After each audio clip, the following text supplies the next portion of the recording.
Bien, bonjour à tous et bienvenue dans cette partie donc sur les transferts thermiques. Alors en fait, on avait vu précédemment que pour faire un transfert thermique, eh bien il y avait trois possibilités, la convection, la conduction et le rayonnement. Alors on va mettre un peu de côté le rayonnement, on le verra un peu plus tard, les transferts thermiques par transfert d'énergie plutôt par rayonnement. On va s'intéresser uniquement donc à la conduction et à la convection. Alors, quand on va faire un transfert thermique, quand on va chauffer quelque chose par exemple, eh bien, on va lui donner une certaine quantité de chaleur. Eh bien, pour caractériser la quantité de chaleur que l'on va donner par rapport au temps, eh bien, on va aborder cette notion qui s'appelle le flux. Donc, en fait, si un transfert thermique se fait rapidement, eh bien, on va dire que le flux thermique, lui, va être important. C'est un petit peu comme en électricité. Alors, en électricité, ça vous notez pas, mais en électricité, en fait, l'intensité, c'est quoi? C'est un débit de charge. Donc, votre intensité, c'est I, hein, c'est un débit de charge, c'est-à-dire que c'est une quantité de charge qu'on va appeler Q, hein, divisé par une durée. Donc en fait c'est le nombre de charges qui va passer dans un certain temps. Alors quand il s'agit de transfert thermique, il n'y a pas de particules, hein. Le courant lui ce sont des électrons qui se déplacent, donc c'est la quantité d'électrons qui va passer en un certain nombre de temps. Bah là ici ce ne sont pas des particules. Par contre il y a quand même quelque chose qui va se déplacer, et comme ce ne sont pas des particules, on va pas pouvoir dire que c'est comme un courant. On va appeler ça plutôt un flux. Donc ici on va parler de flux thermique. Donc c'est ça qui va nous permettre de caractériser, on va dire le débit entre guillemets de chaleur qui va pouvoir être transféré. Alors, donc on marque donc un transfert thermique peut se faire plus ou moins rapidement. Pour évaluer cette vitesse de transfert, donc pour évaluer cette vitesse de transfert, on va déterminer le flux. Alors le flux, ça fait penser à la lettre grecque phi, et donc on va le noter comme ceci, on va le noter phi, donc phi th pour dire que c'est le flux thermique. Alors je vais marquer entre parenthèses comment ça se prononce ici, c'est la lettre phi. Alors phi, hein, pareil, vous n'êtes pas obligé de noter, mais il y a deux lettres, hein, il y a le phi ici majuscule et ici le phi minuscule. Donc c'est un cercle, hein, ici, c'est un cercle en entier. Donc ces deux lettres ici correspondent à la lettre grecque phi. Alors le flux thermique, donc on va nommer un phi th, donc correspond au transfert thermique. Donc ici la quantité c'est pas un petit Q, hein, c'est un grand Q puisque ça va être la quantité de chaleur qui va s'écouler entre deux milieux par unité de temps. Donc en fait le flux thermique phi th, ça va être un grand Q, donc la quantité de chaleur divisée par un intervalle de temps, c'est-à-dire une durée. Alors grand Q c'est quoi? C'est l'énergie thermique échangée. Donc énergie thermique échangée, qu'on va noter en joule forcément, hein, puisque c'est une quantité d'énergie. Delta T, c'est la durée de l'échange.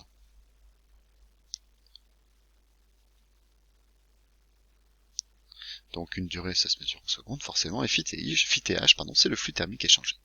Donc flux thermique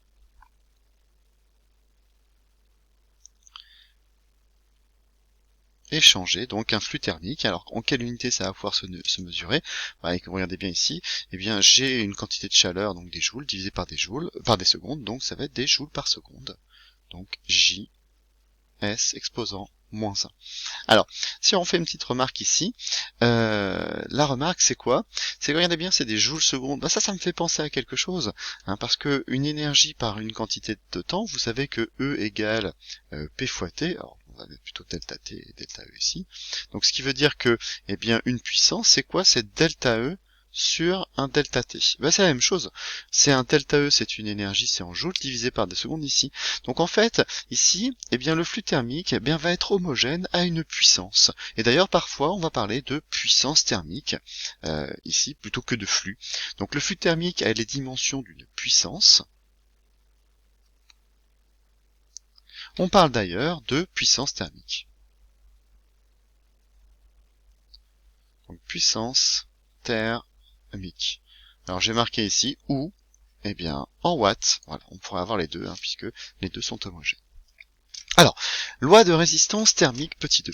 Alors loi de résistance thermique, on va considérer maintenant un transfert thermique à travers une cloison. Donc c'est pour ça qu'on appelle ça la transfert thermique par conduction, donc les cloisons sont des solides. Donc à l'intérieur il va y avoir un transfert thermique qu'on va faire par conduction. Alors on va imaginer donc une cloison d'isolation de n'importe quoi, une maison, n'importe quoi. Donc ici on va avoir de ce côté-là en rouge une température TC qu'on va appeler une température chaude, hein, TC pour chaude, et puis de l'autre côté une température froide. C'est-à-dire qu'en gros TC est forcément supérieur à TF, et donc on va considérer, vous souvenez-vous, on va considérer que en fait ça va partir du chaud vers le froid. Donc ça va être la température la plus chaude qui va qui va transmettre de l'énergie à la température, pas la température, mais au milieu de température un peu plus faible. Voilà. Et donc, on va essayer de voir comment est-ce que je vais pouvoir faire pour pouvoir calculer, le transfert thermique qui va se faire ici à l'intérieur. Alors pour cela, on va refaire une analogie. L'analogie, on va la faire grâce à l'électricité. Alors, je vais effacer... je vais remarquer ma formule, c'est pas grave. Donc la formule que j'avais dit tout à l'heure, c'est que l'intensité électrique, on pouvait la considérer comme une sorte de flux, et donc j'avais dit que c'était donc une quantité de charge divisée par une durée. Et tout à l'heure, regardez bien, j'avais dit qu'aussi ce flux thermique, c'était une quantité de chaleur divisée par une durée. Alors, en électricité, on va considérer que le flux thermique, le flux, c'est l'intensité. Ici, la quantité de charge, ça va être la chaleur. Et donc, on va essayer de trouver les mêmes lois qu'en électricité. Alors, en électricité, on a la loi d'Ohm qui nous dit que U égale R fois I. On va avoir à peu près la même chose.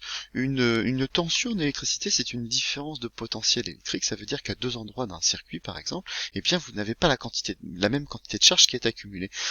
En thermique, c'est pas une quantité de charge qui va être différente, ça va être justement ma différence de température. Donc, si je transforme un petit peu cette formule là, je vais dire que ce U, c'est pas U, c'est une différence de température, donc on va dire que c'est une température chaude moins une température froide. Le R, je vais le faire après. Donc le I, c'est mon flux thermique, donc c'est phi-TH, et le R, c'est pas une résistance électrique, on va appeler ça plutôt une résistance thermique, et on va appeler ça RTH.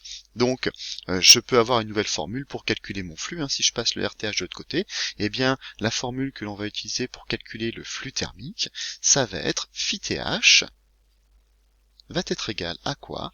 À la température chaude moins la température froide, divisé par ce qu'on appelle la résistance thermique. Alors, comme précédemment, si je fais une différence de température ici qui est en Kelvin, comme je fais une différence, ça va être exactement la même chose que de faire une différence d'une température en degrés Celsius, donc θC moins θF divisé par RTH. Et donc ici, je vous ai mis mon analogie entre les grandeurs en électricité et les grandeurs en thermique. Donc le courant électrique, c'est I, ça se mesure en ampères. Là, on va parler plutôt de flux thermique qui va se mesurer donc en watts ou en joules par seconde. Une tension ici qui est plutôt ici une différence de potentiel électrique, alors que là, en fait, c'est une différence de température. La résistance électrique, nous, se mesure en ohms. Là, nous, notre résistance thermique, regardez bien, si j'inverse les deux, ça va faire des kelvins divisé par des watts, donc ce sont des kelvins par watt. Et puis avec cette formule de la loi d'Ohm, on peut retrouver assez facilement cette formule qui va se trouver ici. Alors, je peux marquer, par exemple, ici, donc TC moins TF, qui va être égal à θC moins θF. Donc ça c'est quoi? C'est l'écart de température. Écart de température. Donc en Kelvin ou en degrés Celsius.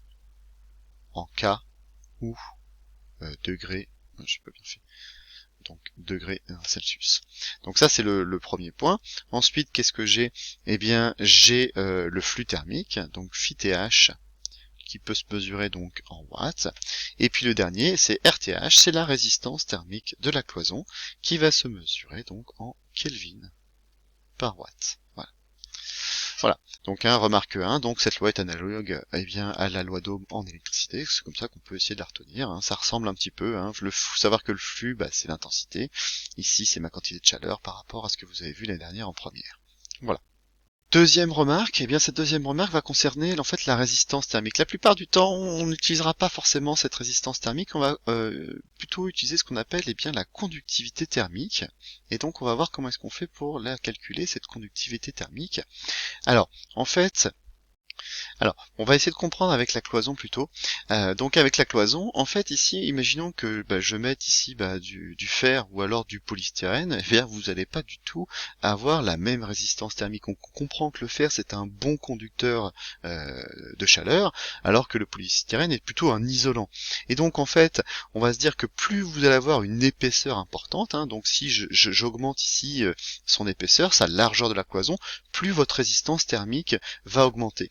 Alors, on va commencer par marquer ça, votre résistance thermique, attends, on va attendre un peu, vous notez pas tout de suite pour l'instant, donc RTH, H, eh bien ça va être forcément, si l'épaisseur augmente, eh bien forcément votre résistance thermique va augmenter.